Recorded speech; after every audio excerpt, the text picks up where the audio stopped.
A Canadian writer wants her very masculine son to be a proud princess.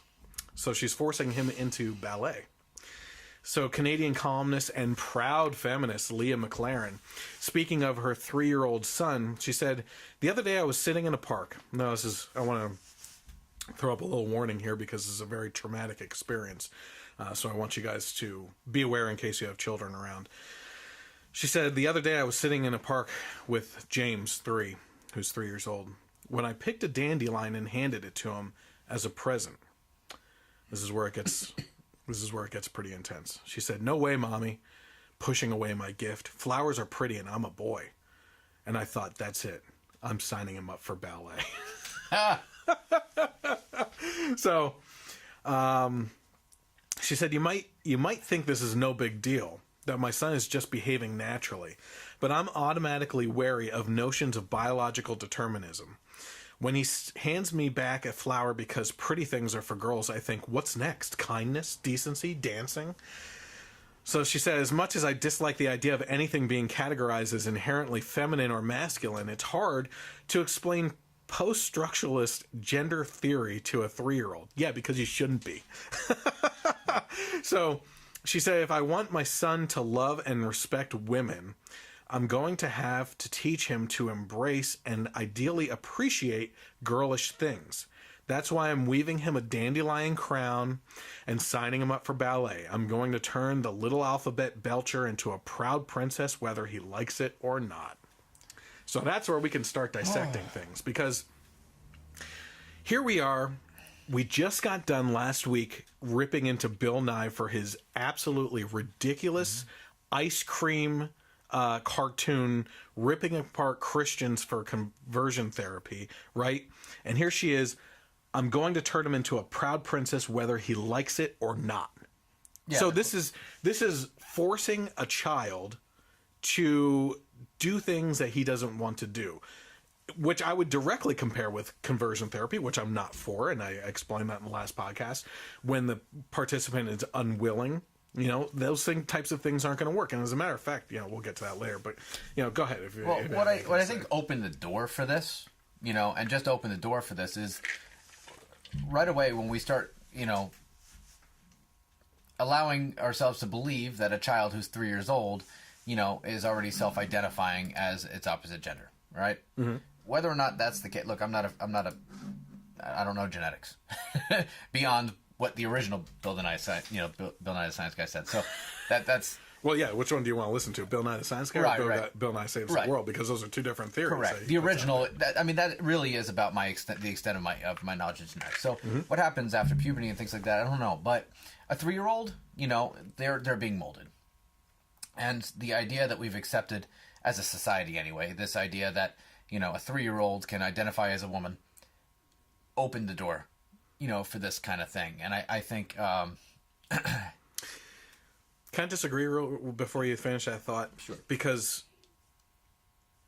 the transgender topic is a minefield. I personally know that. That being said, I do believe that there's a difference between a child naturally, without any outside influence, believing that they are something else, right?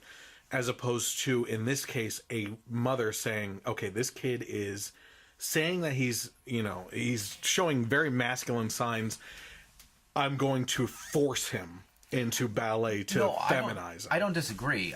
But I do believe that at that age, at 3, they are entirely a product of their environment. Now, it could be that little 3-year-old boy raised by a single mom and, learns more feminine things because that's the environment he's in. Fine. She says that she wants him to respect women and appreciate feminine things. I don't even have a problem with that. I mean, why is he not appreciating it already? Right. Right. He's not getting that already. But, when we were in school, right, it wasn't cool to color with the pink crayon. Yeah. Right? Did that screw us up and cause us to not appreciate our wives or treat women like garbage? No. It's just them figuring out what it means to be a young man or a boy. Yeah. So there's nothing wrong with her teaching him, that it's okay to like the pink crayon, Yeah. But what she's going to end up doing is traumatizing this child. Yes, absolutely. The further you get away from schooling, the easier it is to forget, how ridiculous things are. Yeah. And I think as adults now, our generation is the first generation to become adults and not realize how much of an influence social media has on bullying and stuff like that. I think that's a minefield that we have to navigate as adults that we can't see. Well, if she continues to perpetuate this, say, into middle school, where he's not allowed to play manly sports and he's only allowed to play ballet, and let's say that much time goes by and he continues to not want to do these things, A, he's going to become depressed. B, yes, he's going to be bullied and picked on. C, she said she wanted him to become this proud. He's not. He's going to go completely introvert. He's going to go dark. He's going to go absolutely introvert and silent. Yep. He's going to lose his voice, whatever that voice was going to be, because she's trying to force her voice on him. And there's going to be a despisal for his mother. Oh, absolutely. There's going to be mommy issues. There's already going to be mommy issues with this one. Let's see here. She said... Okay, so basically, that's where my bullet points end on what was in this article. But like I said, he's going to rebel against mommy dearest. That's what's going to come down the pipeline with this one. I said, when did we go from equality to feminine dominance? That's really what this is also pointing to as well, is the fact that, it's... Being manly takes a back seat to being feminine. Yeah, absolutely. And it kind of goes back to no father was mentioned in this case, right? Which is where I was going to with what I said in as a comment to what you said, which is why isn't he? This is what she said specifically here. Would it surprise you to find out that she married a jerk that treated women like garbage, and she's determined to make sure her son doesn't turn out the same way, but doing it all wrong? Exactly. So what she said here is, if I want my son to love and respect women, I'm going to have to teach him to embrace. Right there is where we can end. If I want him to do these things, I have to teach him. Well, where's the father? And why? And if he is there, why is he not an example on what to do? Or being involved. Yeah, absolutely.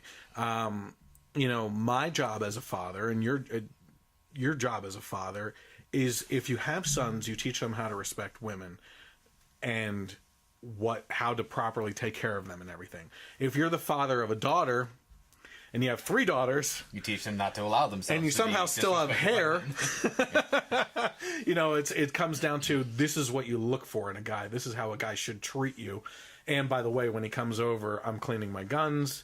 Brant's going to bring over and sit down with me, and we're going to clean off grenades, even though we don't have to.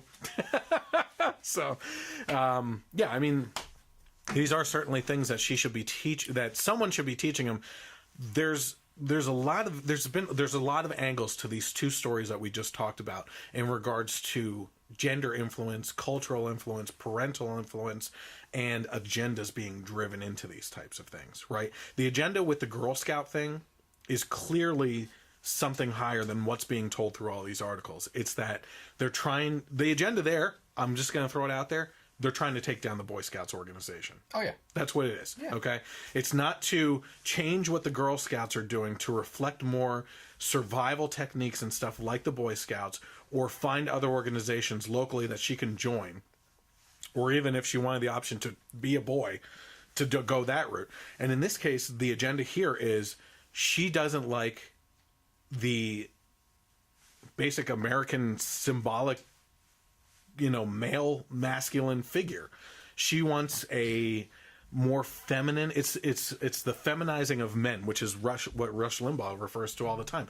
A male that does male things, that doesn't like feminine things, and is a bulky guy, doesn't wear skinny jeans and real skinny, and isn't a feminine character, is one of the most hated types of genders that there is. Look, when I try to dissect the feminist movement to find some sort of commonality, what I find is I can't find a foundation. They don't want the women behaving like women. Yeah. As much as that means, I shouldn't say behaving like women. They don't want the women behaving feminine, right? Stereotypically women. At the same time, they want the men to be more feminine, but they're demonizing femininity in women, and they're demonizing the masculinity in men. Which is it? Yeah. You know, do you want people to be more feminine? Well, no, obviously not. You're trying to get your women to be more masculine. Do you want your men to be more feminine? There's no solid. They're confused themselves. Yeah, there's no solid foundation. They demonize both femininity and masculinity. What's left? Yeah. You know, because they're trying to go genderless. They just want this, like, don't worry about what thousands the parts of years are. of evolution. Good luck. Yeah. You know, it's just not going to Well, happen. unfortunately, it looks like they're succeeding in areas. In areas, but that's gonna. I mean, I'm sorry, testosterone is still a thing. Yeah. It's not going away. You know what's going to come down to is this is a big pendulum. These boys that are, Yeah. they're gonna become men. It's well, okay, fine, but eventually, I think you know what I think is going to happen. I hope I'm wrong, just because of the outcome itself. But I see this upcoming generation having high suicide rates in the coming decades. Mm-hmm. I think our suicide rates are already up there, but I think that one of the biggest things that anyone, no matter what color you are, what gender you are, your sexuality, or anything else, once you get out of college or enter the real world in any type of capacity, it hits you like a brick in the face. And those that are completely unprepared because they've been fed fairy tale unicorn frappuccinos, you know what I mean, are the worst to get hit because it's going to hit them the hardest. Speaking of kind of that and combining with their talk about parties, the other day, that is one political party that never seems to emerge that I'm most surprised about on the left, which is a person, a group of people, that have very liberal social views, but very conservative economic views. Because in my mind, you have all these college kids, right? And stereotypically, they are going to be very liberal. Life hasn't happened to them yet, and I don't really even fault them for that. And they're fed this stuff by... Right. So socially, I don't think they would change too much until they start making money and realize they don't want to give it all away, and they have to support themselves or a family. I would imagine, what is stopping these people from... they have to understand money a little, right? If they're making it, right? There are successful liberal people. Yeah. Financially, absolutely. Probably as much as conservative. Look at all your teachers. So they have to have an understanding of economics, at least as it applies to them. Mm-hmm. So where is this party of economically educated people with liberal social views? I don't see it. Yeah. Why? That has always surprised me. I just thought that's a lot of education issues. But again, whether their education on economics is completely wrong, once you have entered the actual workforce and you are supporting yourself financially, it kind of comes, right? Yeah, naturally. I know more. I haven't taken an economics class, since college, but I know more now than I knew then. Yes, and I will know more in 10 years than I do now. Yes. So just by nature of being in the workforce, having to pay rent or pay a mortgage and property taxes and support a family and budget so that you have money for food and things like that, you would assume not necessarily that their social views would change, but that their economic views would change.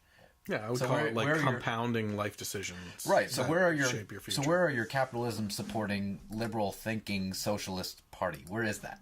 It doesn't exist, and I'm just really curious as to why. I think a lot of people that start to go that direction realize that they're libertarian. Fair enough. Because look at social issues. Libertarians don't care about social issues. They typically, not all, typically are atheists that don't care about marriage being defined by the Bible or anything like that. And so the very freedom, bent of the party is, I don't care what you do with your social life or anything like that, but here's where we need to focus on. I really do think that's where we're going with that. Is that so maybe that's your third party? Yeah. Well, I hope it is. A combination of scorned Republicans and economically educated liberals would make for a good, large libertarian party. That would be nice to see. Yeah, absolutely.